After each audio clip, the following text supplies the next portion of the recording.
And welcome back to the Coleman lamp series. This is the conversion to lithium part 3. In this video we will put the lamp back together and see how it works at the end of it.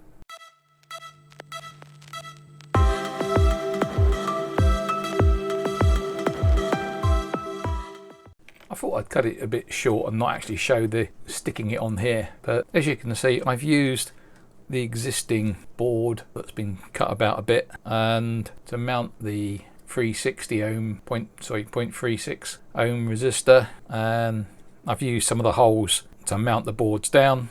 This board is, as we've seen it before, the V in V ground just goes to the pin at the back. V in comes from one side of the switch and the other, so either way there we get V in.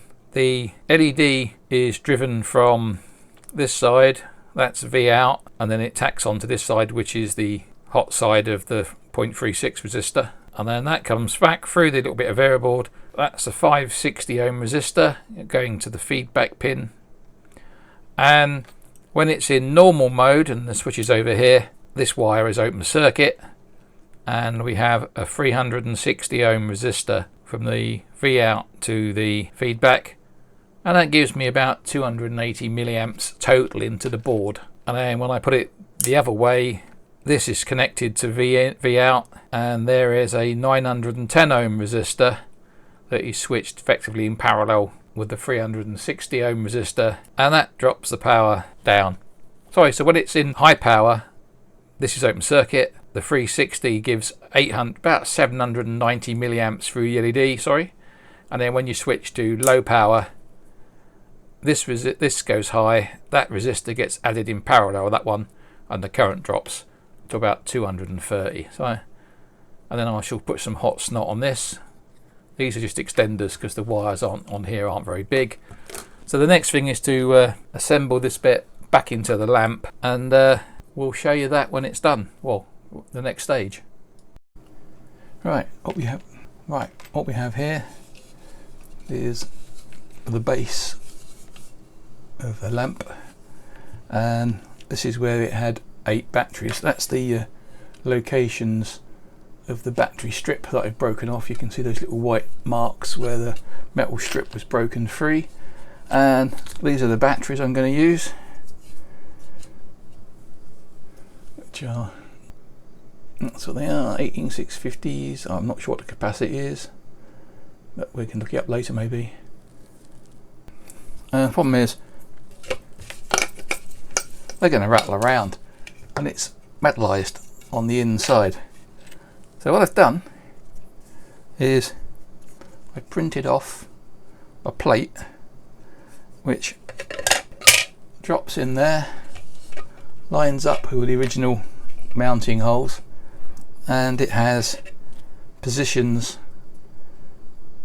for 3 batteries. And the next thing is I've made some little holders, and so effectively what's going to happen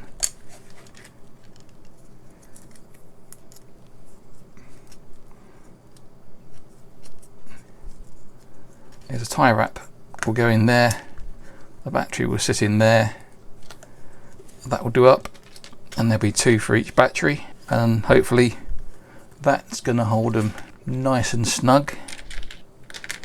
So there's one there, one there, one there, one there. So that's going to hold all 3 batteries, which will be in parallel, nicely snug to the board. And then of course we've got this little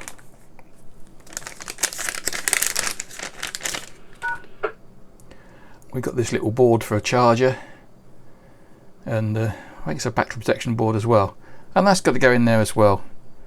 And I haven't worked out yet whether to have it so that it's against an edge so that you can plug it in, or possibly I might have it so that it's mounted to this somehow, and so to charge it up you unscrew the base, and in the base I shall make a little position for the cable, so you just unscrew it, take the cable out, plug it in, charge it up.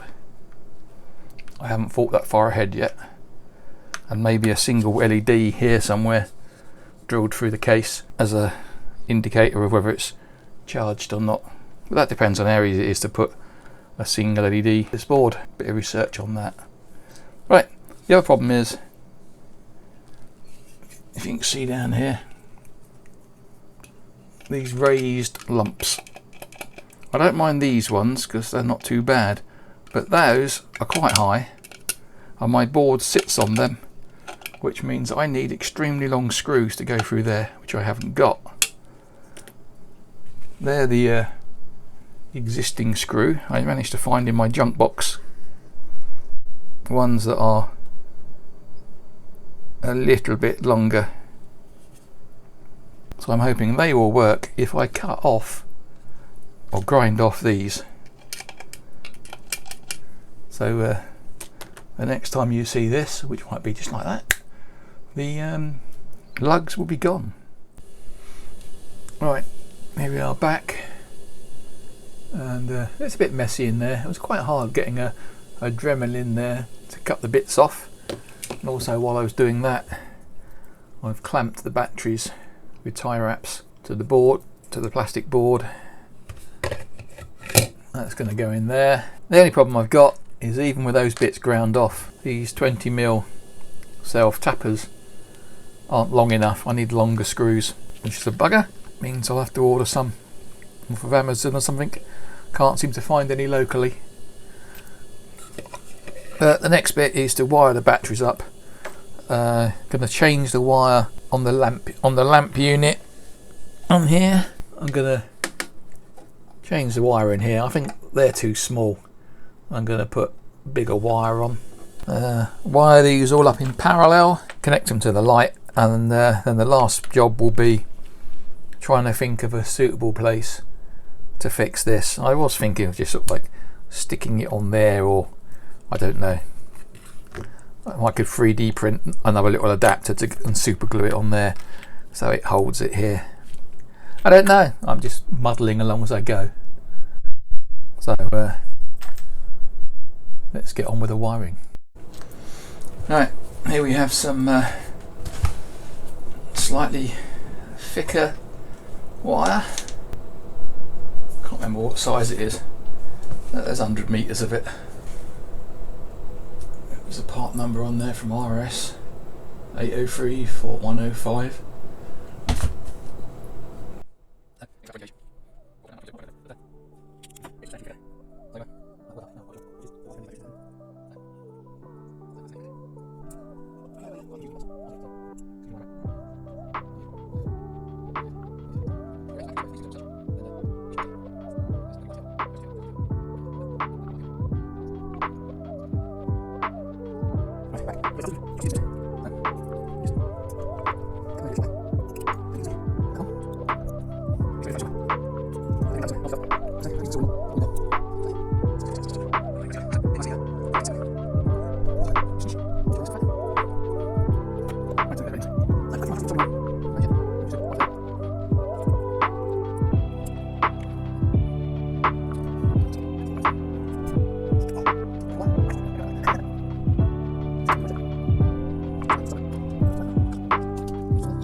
Should we risk it for a biscuit and just drop it in?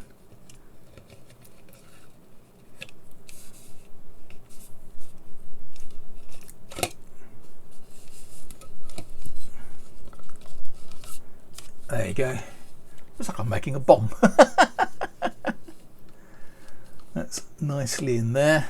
But before I go any further, it's got to come back out because I've got to drill.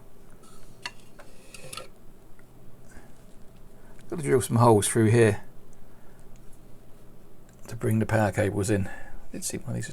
You can't see it. I'll just stick it in there. All right. Zoom up a bit. Ooh, no, that's focus.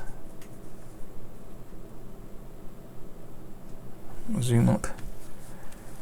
Ah, quick tidy up. Alright, we need a hole and one through here.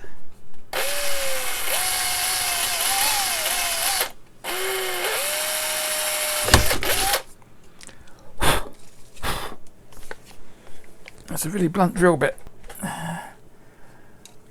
And then where does this go? It's got a notch. That's got to go this side, I think.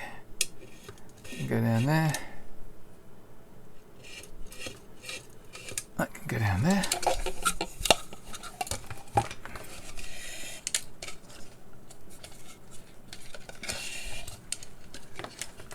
And hopefully I haven't got this wire too big.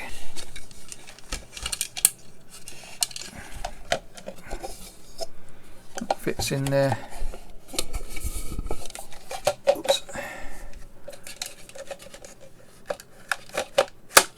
Goes in nicely, and we got plenty of spare wire.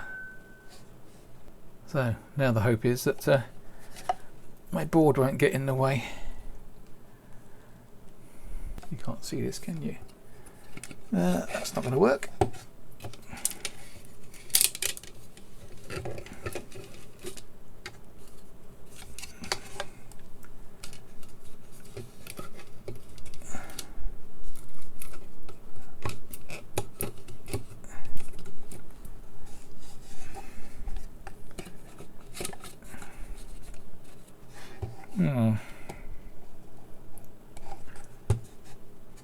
Problems. Problems, problems, problems. There's always problems.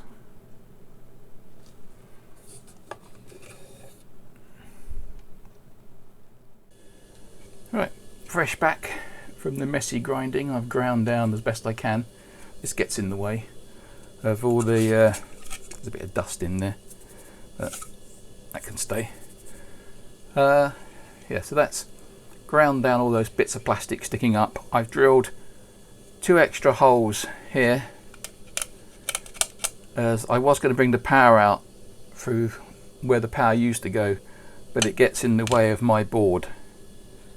So now if I assemble it back together, I modified the top section so the power now comes out through 2 holes rather than through these gaps, which are in an inconvenient place. So now the positive 1 can go through there, and negative 1 can go that hole.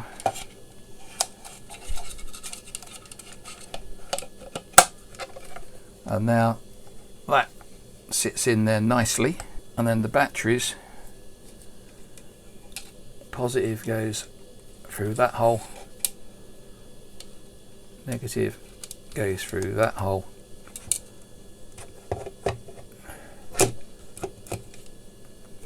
And now the batteries sit nicely down where they need to be, and hopefully the board is now lower, so the longer screws I've got will fit, and then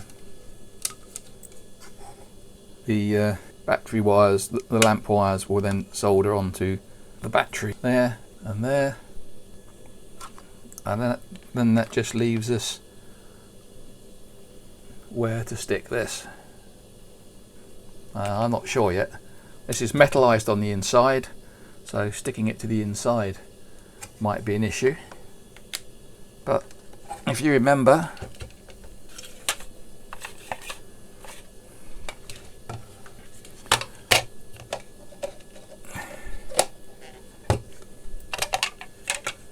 there is a base that screws on, that screws into here, that blocks that from rotating when you screw the base up. But there is also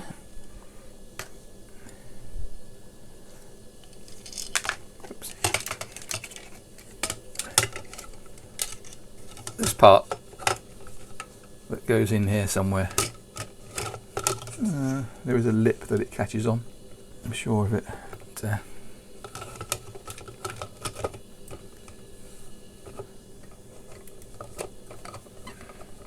it's having problems sitting down because of the batteries.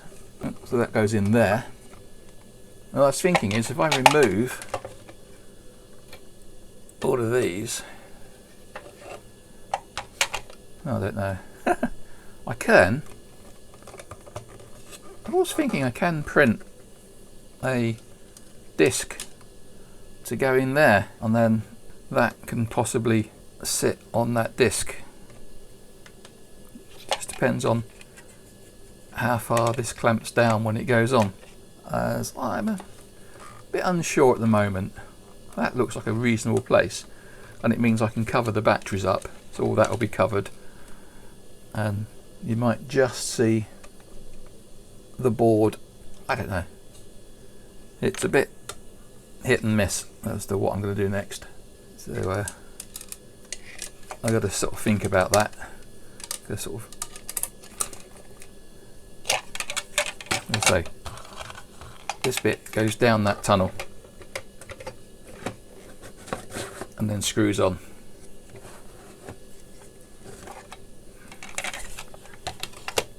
I rather think it would be nice if there was enough room to not only, I could suppose fit, I could fit the charger in there, so that the board on top, and then there'll possibly be enough room to put the USB lead inside, because being portable, you don't want to have to go looking for a USB lead, so it can live inside. So not sure how well I can hot glue, whether that should be hot glued or put onto a little PCB for a better mount. Don't know, because there's no mounting holes on this, so it's a bit hit and miss.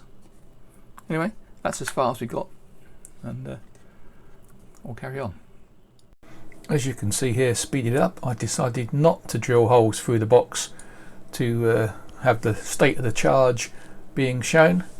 So I 3D printed a little spacer, and I put the red and the blue LED on that little part of Veriboard, or a little bit of Veriboard, and as you can see, it's going to push, if I keep moving around, it's going to push into the sort of side of the lamp, and then lighting it up, it generates enough light into the lamp so you can actually see the charge state. There it is, a little board with 2 surface mount LEDs and a little plate for it. And there it is, the colours flashing again. And here's the modified charger board. I've taken the LEDs off and run the 3 wires to the unit, and the board's just going to live inside a piece of heat shrink tucked into the base. So that's how it's going to go. Well, here we can see the battery pack, and I've just tapped the wires to the battery pack. There's the light itself, and as you can see, there is in that part there, if I come in, I might have to zoom in and change the focus a bit. Oh, it's still okay. That's red to show that it's charging. It's only a dim red, but it saves making a hole in the unit. And if you look over to there, running it at 5 volts, and it's charging at 741 milliamps. So I might leave that charging to see how long it takes.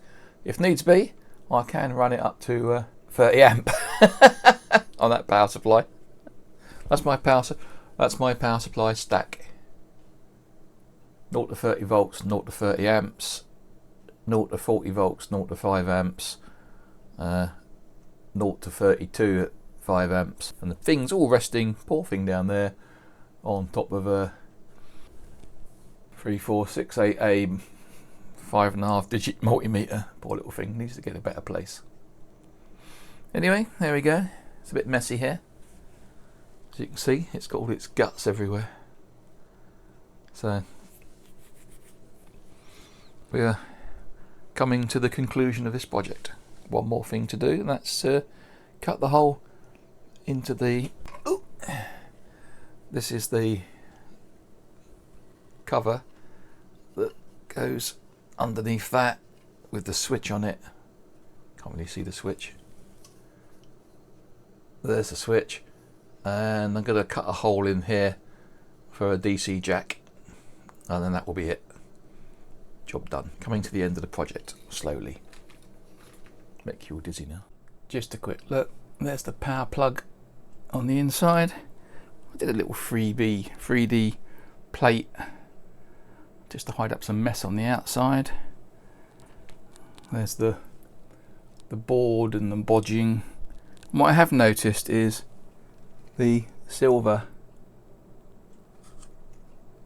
is coming off in places as you touch it, so got to get this back together. I also notched a corner out there because it was getting in the way, but okay, this was more about converting that board than anything else, so I'm not showing too much of it going back together.